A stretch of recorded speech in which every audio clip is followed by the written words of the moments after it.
So mga tol, naganap na po ang final weigh-in ni Naoya Inoue versus Alan David Picasso sa Riyadh, Saudi Arabia. Tumimbang po itong si Picasso ng 121.1 pounds habang tumimbang naman po si Naoya Inoue ng 121.5 pounds. Makikita mga tol na bato-bato nga po itong si Inoue, maging si Picasso, maganda din ang kondisyon ng katawan. Habang nakuha din ni Junto Nakatani at Sebastian Hernandez ang weight limit sa Super Bantam, tumimbang po itong si Hernandez ng 120.8 pounds habang tumimbang naman po si Junto Nakatani ng 121.6 pounds. Nakuha din po ni Kinsiro Teraji at Willie Baldo Garcia ang weight limit sa Super Flyweight kung saan paglalabanan po nila dyan ng IBF World Super Flyweight title. At dahil nakuha po nila ang mga timbang, tuloy na po ang bakbakan bukas. Sa hapon po yan mag-uumpisa. So marami po tayong aabangan na laban bukas. Dahil bukas din po ang laban ni Casimero versus Tom Misikochi at Kenneth Lober versus Ailiki ng China. Samantala, nakapili na nga po ng gloves na gagamitin itong si Inoue at Picasso. Ang gagamitin niyang gloves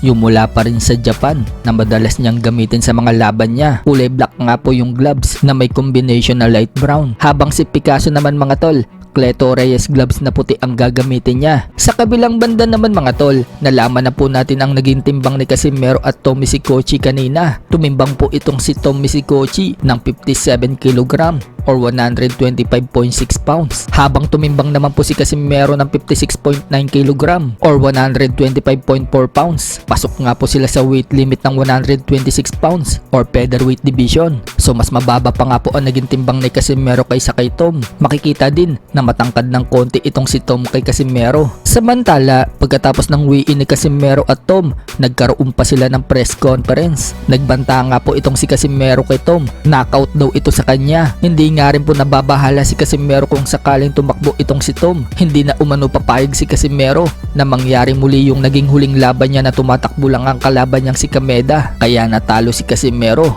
Expected din ni Casimero na tatakbo daw itong si Tom sa kanya kapag nakatikim na daw ito ng suntok niya. Pero pinaghandaan na umano yan ni Casimero kung sakaling tumakbo ng tumakbo itong si Tom. So habang sinasabi nga po yan ni Casimero, si Tom Misikochi, pinagtatawanan lang ang mga sinabi ni Casimero sa kanya. Pero halatang mukhang kinakabahan po si Tom dahil yung tubig na nasa lamesa niya, halos maubos niya ng inumin. So parang ninenervous po itong si Tom. Sa ibang banda naman mga tol, matapos po ang weigh-in at press con, may isang dilag na Japanese po ang nagpa-autograph kay Casimero at binigyan pa si Casimero ng sticker na nakalagay ang mukha niya. Pan nga daw ng Hapones itong si Casimero at sinasabi sa video mga tol na celebrity daw itong babaeng Hapones. Sumukan na pana po ni Cupido ang puso ni Casimero dahil gusto nang iuwi ni Casimero ang babae. Sinabihan kasi niya ito na sumama daw ito sa kanya sa Pilipinas. Kinilig naman yung babae mga tol noong sinabi ni Casimero yan at napapalakpak pa. Pinagdikit pa ni Casimero ang kamay niya sa kamay ng Hapones at nagpakuha sila ng litrato. Dalon